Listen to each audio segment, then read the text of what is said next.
everyone, it's Rob Golfi here with REMAX, the Golfi team, and we got Conrad Zerini here with REMAX, Escarpment REMAX Niagara, broker, owner, one of the top brokers in the world, not just in Ontario. And then we got Brian Hogben, Mission 35 Mortgages, and he's got a big, I think the largest team in Ontario, and he's working on being the biggest and largest team in the world so that we all can be number one worldwide, no matter what we're talking about. That's awesome. That's awesome. That's cool, man. That's awesome. So guys, this market has been a funny market. Yeah. Toronto ultra luxury real estate market sees whopping 200% increases in sales. Now, when we say 200%, I mean, we're talking, it's not like, it's like, you know, thousands of sales more. Yeah. I mean, like, and this is, we're talking about homes $10 million and higher. Isn't so? What's going on out there? Like the super wealth. I mean, they're just deciding to move, or they're finding good deals out there. I think it's the good deals, Rob. I think you're seeing good deals. Like they're looking around, saying, "Hey, I can't reproduce this." And look, there are winners and losers in every economy, right? Even at that upper end. So some people are kind of, you know what? They're putting these beautiful homes up for sale, or maybe they want to downsize, and people are snapping them up. That's pretty much it. Like that luxury. Like we even see it on our own search that 1.6 plus is doing tremendous. And I don't know if you follow, but I love to follow earnings of companies. Do you know that Porsche North America had their best first quarter in their entire history in North America? So that's got to tell you something. Are you kidding? No, and I'll flip you the actual post.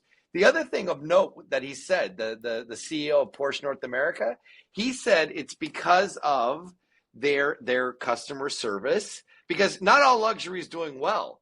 So these guys have figured out they got a great product, but they have phenomenal service. Like you guys, Rob. Like it's all about not just having the product; you have to have the service to back it up. And we're going to talk about that a little later on in this series, in this show. But that's customer service and how you nurture clients. And I even commented on it, and I said, I think it's because you got great cars. And the guy goes, no, I disagree with you. I think it's our people. So there you go. Wow. It tells you know what? But it's hard to get a Porsche. It is hard to get a Porsche. So, like their sales are limited to a certain extent because getting inventory is not easy for those guys. No. And then a week later, they raise the price. A week later, they raise the price. In that 10 million price point, I wish I saw more mortgages at that price point, but I don't. Most of them are cash buyers, right? But that 10 million plus, that's got to say something. You know what that tells me? The ultra wealthy people want to come here. Ultra wealthy people want to buy real estate here because it ain't so bad, right? So I think that's important for people to remember too, right? Because if someone's parking $10 million in a home and that's up 200%, that means they think it's a pretty good place to be. So Is it a wise investment to have a house that's $10-20 million? Like is that like, so if you had to put $20 million into something, you got cash, would you put it into a personal residential home or would you put it in an investment fund? What's the return? I don't know. You know what? It's in my opinion, I think it's all about diversity, right? Like no matter what, you don't want to put everything all in one basket. I think that if you ended up having 20 million bucks, you put 50% of it into one home. To me, that's just a lot of like risk having it in one place. Yeah. Well, like risk. And you mean in equity growth or like the market changing? Like, I mean, if it's your personal residence, I just mean an entire portfolio, right? Like me, I'm more conservative, right? But if I had, if I was going to have $10 million in real estate, I'd rather have a $5 million primary and maybe $5 million in investment real estate. So then it's diversified over different properties. Yep, gotcha. Right? To have it all in one, to me, but I think Well, in Canada, though, guys that have a 10, 20, go ahead. Sorry. Guys that usually have $10 or $20 million houses, they've got other money. They got money in all different things. But what I'm trying to say is, let alone for all the other investments, is the investment owning a $10-20 million house is the return on investment. Like, I mean, a lot of these high-end, big luxury, ultra luxury homes, they need a lot of money just to keep them going. And, you know what I mean? But they've done well. They've done well over time, especially like, you think of the US and you think of these actors and if it wasn't for the homes that they bought, look, they're unicorns. I believe in unicorns. So to answer your question, Yeah, if it was 5 million, if I'm on the water at 7 million, 8 million, they're not reproducing waterfront. Yeah, there's That's lots right. on the waterfront that go for 8 million, right? You know what I'm saying? If I got something decent on the water, yeah, I've looked at it myself. I've looked at it from 2000 to today, and I've seen what the prices of that waterfront stuff has gone, and it's gone much better than regular homes, the pricing. So look, I think Canadians, and I'll tell you this much, I've discovered this. Canadians, if their net worth is like 20 million, they'll probably have, 8 or 9 in their principal residence, because that's, it's sheltered from tax. So you'd be very surprised. In the US, it's way different. If they have a $20 million net, their net worth, they're probably, 2.5, they're probably 10% their net worth in their house, but not Canadians. It's a whole different animal. These guys, they believe in it. Go ahead. It's not being produced, detached homes, and go build a custom home today. You're talking, forget about it, right? Oh, no kidding. $700 a square foot.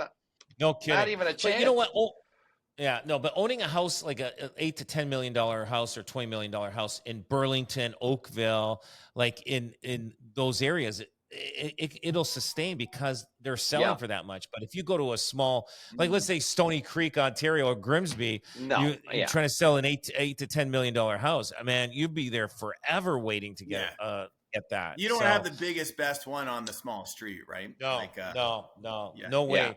Yeah, like it's, and I'll give you another point. There's some of the stuff is off market too.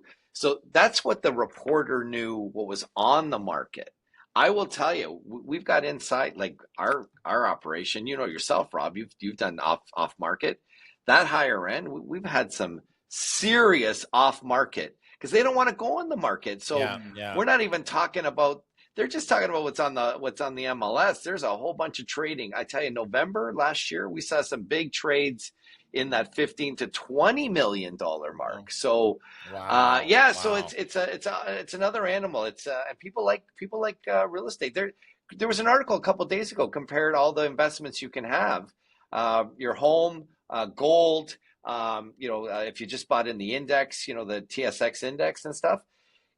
Owning a house was still pretty solid. And when you look at the leverage, like if I had to buy gold, I'd have to pay it all in cash. I buy a house, I put 20% down and I get that equity build. Brian, you know better than I do. Your cash on cash is a way better investment than if I had to put all that money in gold. Right. So we're in the right business. We're still in the right business, guys. You know what I mean? You know what you're saying, Conrad, when it comes down to homes, I think it's fundamentally the number one investment. I'll say it boldly. And yes, maybe some, mutual funds or other things might perform at certain times, but I'll tell you, and we tell our clients this all the time, when you hit hard times, you take money out of your investment account. When you hit hard times and you own a house, you don't take money out of your house most times. You just keep making that mortgage payment again and again and again. And it's the one forced savings tool across North America that makes an automatic millionaire. It really does. Well, 90% isn't the stats out? Over 90% of millionaires are made from real estate. Like I think it's it's I think there's some kind of number out there. They're saying most millionaires are made. It is from real estate. Yeah, there's guys out there. They have the the apps or the tech guys and all that kind of stuff. But I mean, there's not many of those guys around. But I know one house that's going up for sale. This guy attended the Coldplay. Was it Coldplay concert? And, that's right. Yes. He's the most Googled guy on the planet. Yes. Oh my God. He's gonna have a heck of a listing. Yeah, heck of a listing. He's a billionaire, isn't he? A billionaire? Yeah. No, he raised. I was googling him. He raised money for the company. I don't think he is, but he's going to be half a billionaire soon. So this is second attempt. Yeah, SoftBank finances them. So they're probably panicking a little bit because they don't want a CEO that's going through a divorce. Trust me. No kidding. Wow. I feel bad for the guy. Like he's just attending a concert, trying to mind his own business. And man, but that went viral. That just went viral, man. It wasn't just like a one-off. He did the elevator straight down. That move, that was a good move. The elevator. Most Googled Oh guy on man, the that guy planet. was The just. most Googled guy on the planet right now. Uh, oh yeah, yeah, it's crazy, crazy. So another thing I want to talk about is low ball offers. Yeah. Like, what's we get a lot of those. We're getting a lot of those now. What's Yeah. your suggestion, Conrad? You've seen it. Yeah. You've got You know, the agents stink, this, calling you out. yeah. We call it the stink bid, right? The stink bid, right? You know what I Yeah, mean? It yeah, comes in. yeah, You know what? Look, everybody's reading the headlines and, this thing is falling apart. But, I tell you, Nash, across the country, it's barely 1% year over year numbers. Like the values dropped in Canada. Maybe there's some pockets a little bit more. Everybody just smells blood in the water. And I think you gotta really yeah. coach your clients. And you know what, too? I will say this. You never know when And the guy always sign or back. gal Always comes sign back. back. Never Yeah, know. yeah. I think it's brilliant, Rob. Exactly. You know what? Don't get offended. This is a business I always say transaction. sign it back. Yeah. Don't. And my thing is, I always say this is a starting point. And I you know what it is. I never tell. I think if it is a low ball offer, I think it's good to meet the client in person. Try to get that sign back. Oh, Try completely. I like love it.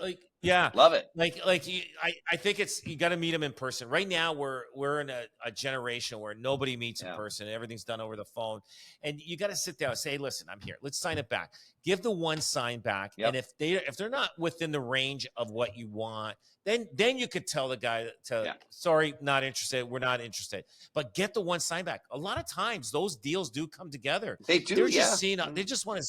But like Test you the said, waters. they're trying to smell blood. Yeah, They're trying to testing the smell water. blood. And you know what? The other thing too is you get a reputation. Like Rob, there's only a handful of people that sell real estate. So we all talk to each other and say, you know what? That guy's a difficult seller. Don't even bother. What do you think of 123 Main? The guy, they won't even sign me back. So then you get a reputation within the industry. Then people aren't going to deal with you. But I'm in full agreement. Sign it back. See what they got. Go through the motions. But in person, 150% in person. I would never do it. Yeah. They're quick to say, the guy's not serious, forget about it. People and agents get lazy, they don't even want to deal with it. So no, you got to get in person, get face to face and deal with it. Oh, and a lot of times, if you tell them you have the offer, they're going to ask, how much is it? How much is it? I know what I say. I'm picking it up on my way to your house. Yeah, exactly. Yeah. I don't have it. I got to go pick get it up because they'll say, don't bother coming by. Like a I good can't see agent it on my has phone. to know. It's too small. I can't see it on my phone. It's too small. I can't see the numbers. It's too small. he's emailing it to me while I'm driving, so I'll see it in an hour. Rob, back in the day when we didn't have DocuSign, I you know what's funny? I used to always think, what am I going to say, like to get over to their house? You know what? Back in the day, we would just say, "Hey guys, I got to sign back. I'm coming over. Make coffee." Right? No, they wouldn't say anything. They'd be so excited to get the thing done. Nobody even asked me a thing. I just hang up the phone and I show up at their house. Today it's a whole, everybody like, "Oh my God, what's it say and how much and blah blah blah." I know. You know what? I know our market is totally different. The agents are totally different, and I see the transition of realtors. Like the old OGs and the newbies now, like isn't it funny? Like the old realtors, they kind of like if there was a problem, they kind of duked it out themselves. They didn't send letters to Rico or anything like that. Yeah. Now it's just like, hey, you stepped on my toes. You weren't supposed to walk across the grass. Oh, I'm sending a letter to Rico. We had that in the remarks and all that kind of stuff. Oh, but it man. is pretty bad now. Is it like you must deal with tons of letters? Agent, I know. We don't realize it's this the relationship we have with each other, agent equity, and I would imagine the same thing, Brian, right? This agent equity, this currency that we have with each other, it helps these deals kind of go along. When you go like that and you want to hit each other all the time, look, I always tell people, don't demonize the other side, right? And I'll say this. When I was active, I used to tell people, look, you know what? This was your home. Like until you sign the listing. Now it's a transaction. It's a house now.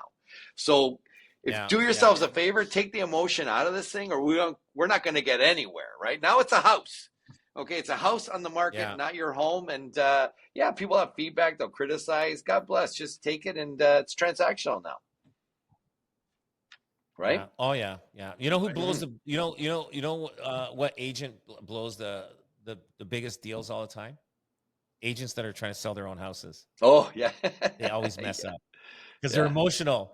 They're emotional about it. They get a low ball offer and they like freak out and they get all and they're trying to tell everybody else how to run their how to deal with offers. But I find agents when they sell their own houses, they kind of mess up deals a lot. I don't know, they do a lot. Yeah. Well, and that's why even consumer. You're saying about the sign back. I always tell people, I'll do the first offer when we did it physically. I would do it at their house. But then when it was that critical sign back that you got the deal and you're close, I do it off premises because I always found somebody be looking around the house saying, holy shit, this is real. I got to move all this shit. Like, I find the wife or the husband going, oh my God, this is real. But when you did it at an office, it wasn't real. It was transactional. Guys, we got it here. We got the money. Let's go. You know what I mean? Then, that's the other problem. People don't go to the office enough. Go to the office. Get out of their turf. Yeah. They're on their turf. Get them out of their home and get them into an office in a formal setting and say, this is a transaction. It's about money, right? Yeah, usually the guy doesn't want to move and the wife wants to move, and it just becomes because he's thinking, oh my God, I got to pack this stuff. I got to move all my stuff in the garage. I don't know. He has no clue. Oh yeah, for sure. For sure. Oh, you know what? It's funny though. Like a lot of these old European people today, like that moved here, they're in their 70s, 80s, and 90s. They collected everything, and the kids today are just chucking it. Like he's got 4 hammers. Why do we need 4 hammers? We got 3 crowbars. We got you know what I mean? Like kudos to you guys, Rob. You're solving that problem with that, and if I can say it, the dumpster thing. I think kudos to you guys. Yeah, did you see that? Yeah. I thought that's brilliant because you know what? You're solving check one thing off the list because that's what people are like. Guys, don't bring it to your next place. Like, get rid of this stuff, and you're helping that. I think it's amazing. Super smart. Yeah, yeah. We made a deal there. Pretty good. So good for you guys. Listen. I appreciate you guys being on. So, and listen, we'll see you at a Coldplay concert soon, and we'll hang out there. Hold me, Rob. And have some fun. We'll see who else is out in the stands that he calls out. But otherwise, I appreciate you guys being on. Thanks so much. Thank you, Rob. You're good. If you want to.